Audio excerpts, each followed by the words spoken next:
You're not going to get COVID if you have these vaccinations. Vaccinated people do not carry the virus, don't get sick. Getting those shots out for 5 to 11-year-olds is going to provide a lot of comfort to American families. Horses barely running them over, people being strapped. A horrific video of the CBP officers on horses using brutal and inappropriate measures against innocent people. We have a secure border. The border is, in fact, secure. The border is closed. The border is secure. The border is secure. The border is closed. We've been unequivocal in that. On the issue of Afghanistan.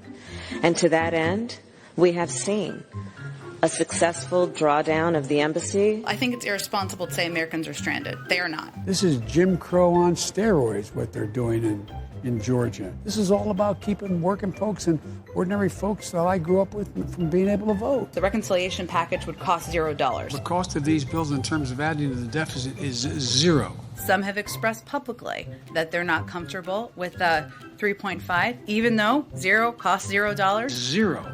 Zero.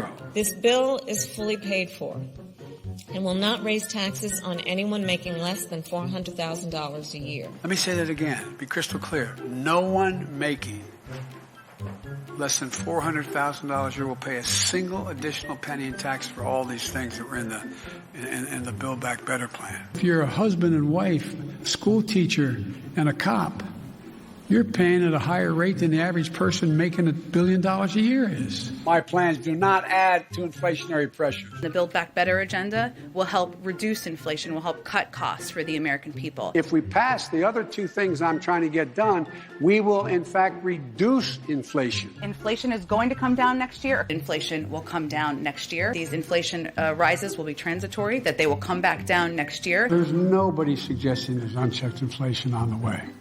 No serious economist. We know a lot of folks are struggling with inflation, driven by Putin's war in Ukraine and the global pandemic. The greed of meat conglomerates. You could call it corporate greed, sure. You could call it jacking up prices during a pandemic. Even if we drilled as much as we could, the price of oil is still set globally. There's no amount of domestic production we can do to reduce or eliminate our vulnerability as a country to that volatility. We brought down the cost of energy. Wages have gone up faster than inflation. We have a lower inflation rate than most any other nation in the world. The idea that 2 quarters of negative GDP growth is a technical definition of a recession is wrong. I don't expect a recession. Right now, we don't see a recession. Right now, we're not in a recession right now. Virtually nothing signals that this period in the second quarter is recessionary. No one is predicting a recession now. What we have seen over the course of the last year plus in the United States